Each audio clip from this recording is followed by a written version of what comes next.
In today's video, we will see how to configure a terminal server. A terminal server is nothing but a centralized console server. Say, for example, in our organization, we might have seen several of routers and the switches will be racked. Instead of you going into the specific devices and configuring it, we can turn a single ISR router into a terminal server and then configure those remotely located routers and switches from the terminal server itself. So in Cisco, 1800s and 2800s both will support the terminal server, but for this I'm taking only the 2800. So in order to turn this into a terminal server, click on it. We have to add HWIC interface. A HWIC interface is nothing but a high-speed WAN interface card with 8 ports of asynchronous connections to it. So in order to put this device inside, we have to switch this off first and then drag the interface into the slot and switch it on. And then we need to connect with the octal cables. So the octal cables will be popping up as async. Select this and then connect with the console. Async, console, sync, sync,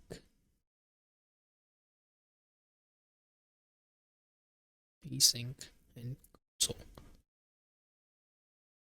So in the real world, it looks totally different. So let me just show you an example. So basically, the HWIC will look like this. So take an ISR router and insert this HWIC card in it, and then you will use this octopus cable. The serial pin will go into this HWIC interface, and then these RJ45s will go into the router's console ports. So as we connected each and every interfaces, we will go ahead and configure this device. For the initial setup, I say no. Enter config mode. I'm giving the host name as terminal -server. And the other requirement is configuring loopback IP address. IP address, I'll give 192.168.1.1, 255.255.255. You can either give 0 or 255. So I'll make it simple as since it's loopback IP and give no shut. Once it's done, we normally see the interfaces like this. Show IP interface brief. Excuse me. But the asynchronous line must be viewed like this. So to show line. So this is how we will see the asynchronous interfaces. So as we have connected from 030 to the router 1, and we have used 1, 2, 3, 4 until switch 1. Now that we know what are the interfaces connected, we will go ahead and assign a logical name to the devices. So say for example, let me go and give router 1 for this, router 2, this one 3, switch 1, for this one switch 2. So as we have given the logical names to the devices, we will go ahead and map the logical names to the IP address that we have created, which is loopback 0. So exit from the interface mode and we will give IP host. We will map it to the router 1, and the port number. The port number can be obtained by adding 2000. Initially will be 2000 and adding the line number to it. For the first one, 030, I have 50. So my port number will be 2050 and the IP address of it 1.1. And for the router 2, it will be 51, as you can see here. Router 3 will be 52. Then for the switch 1,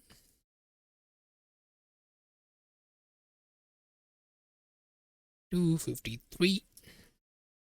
And then for the switch 2, will be 54. Enter. So as we have done this one here, so we are going to access these devices remotely. So we will go ahead and configure SSH. So as we have seen in the previous videos, we know how to configure Telnet and SSH, and now we are going to do both of them in a single command. So for that, we'll go ahead into the config mode. Username, Rogan, password, Cisco. For the simplicity's sake, I don't want to make it complicated. Domain name, we'll give rogansnetwork.com. IP SSH, excuse me, crypto key generate RSA. I'll give 1024, and the SSH IP SSH version to be 2. And then, so we have to configure these interfaces, right?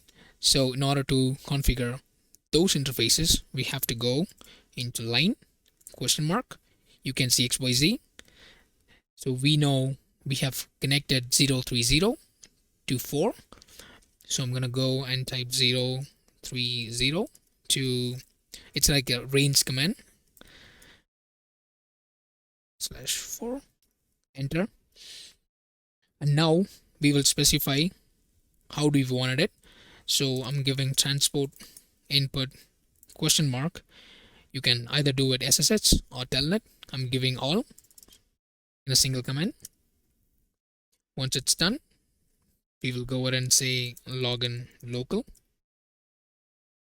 And also an important thing, it's an enable password, enable secret.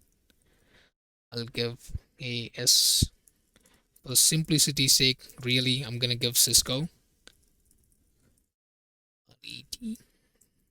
Cisco. Exit. Write the config.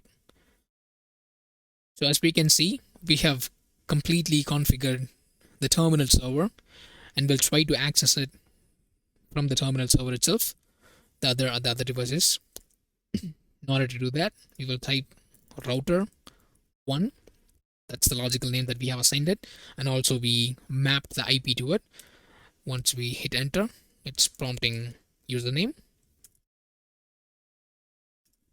and the password we gave Cisco. Well, Rogan, Cisco.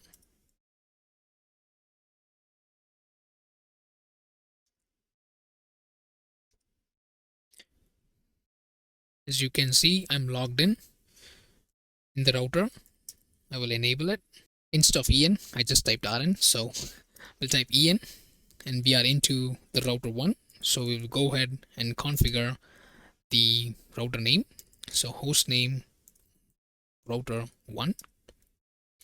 So now you can see that we have configured the terminal server successfully, that we were able to log into this device and configure the remotely located router using the terminal server itself. So for example, we will go ahead and try to configure this switch.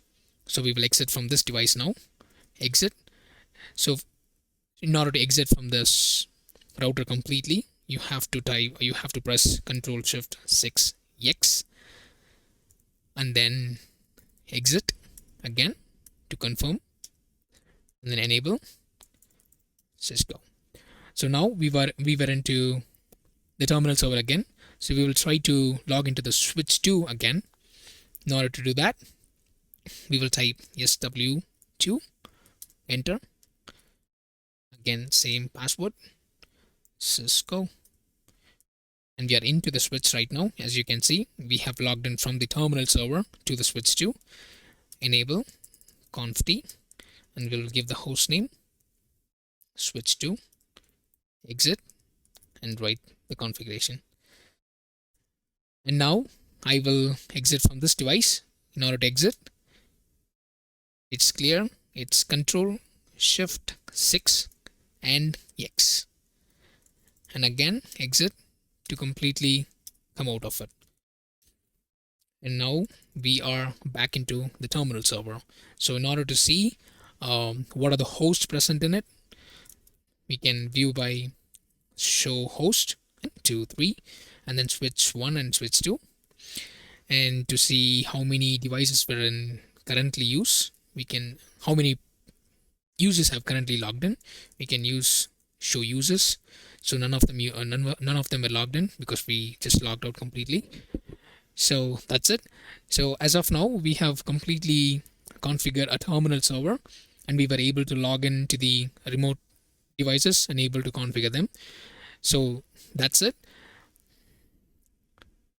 So that's the end of the terminal server. If you would like to explore more, so I can expand this lab in a different way, that I can actually add a switch and a PC to do a telnet or SSH from this PC. Before doing this one, I really wanted to show you that I said that I will be logging in using SSH and telnet. So I think I didn't do with the telnet. So we will go ahead and try with the telnet now. So all you have to do is type telnet and the specific, say for example, we will go to the router 2 now. Router 2, enter, token, Cisco, enable, conf, and now we were into the second router, and we also can change the host name to router 2, exit, and save the config. All right, so we have successfully completed that one too. I just wanted to show you that I said I will show you, but exit out of it before, so my bad. We will go into this pack. All right, so as I said, we will expand this lab a little bit. So say for example, this specific interface, fast ethernet 0/0. So my network, so I am in a network which is, let me just draw it differently.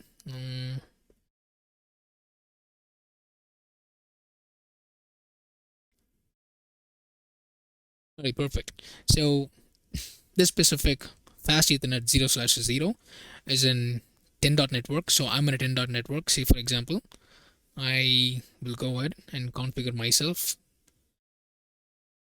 as 10.0.0.2 IP address. We will give a different subnet mask to it, and my gateway IP will be 10.0.0.1. Close this one. Go ahead into the config mode of the router, the terminal server. So IP interface brief. So you can see it is not assigned yet. So we will go ahead and type fast interface fast ethernet 0/0 IP address 10.0.0.1 255.255.255.0. No shut. Once you're done with that one, exit out and save the config by writing WR. And So this one is in 10.network. Let me be clear with that one. I'm in 10.10./24 network, and this one is completely is in 192.168.1.1 network. So we have to do the routing here.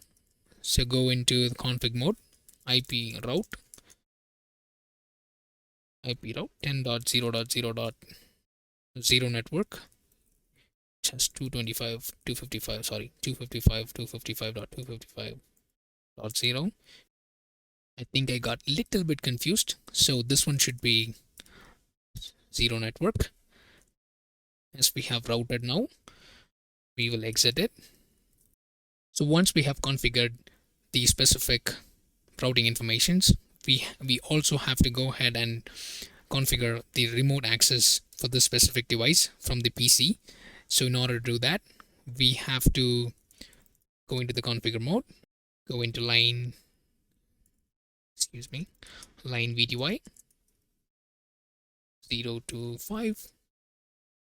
I'm saying login local,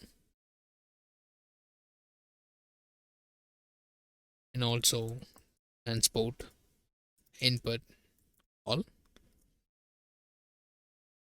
We will exit out of this one. Save the config.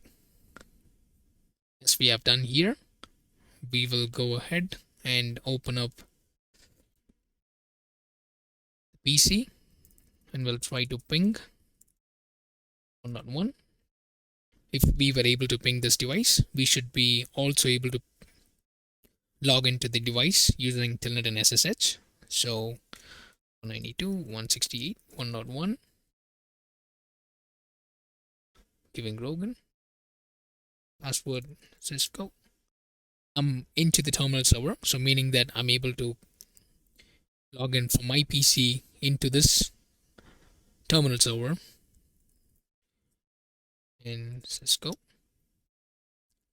So now I'm into the terminal server. I'm going to go ahead and configure the switch 1. So in order to do that, I can either say telnet switch 1, my name, and the password.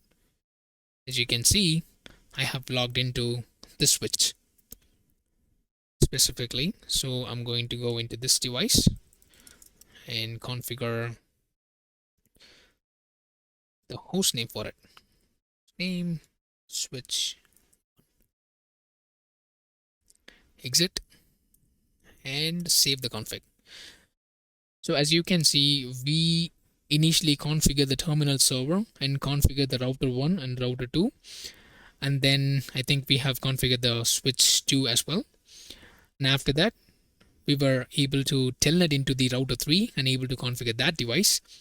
And at last, I have set up a specific PC in a different LAN and able to in a different network basically, and able to log into this device, into the terminal server, and then able to log into the switch 1, able to configure the host name as well.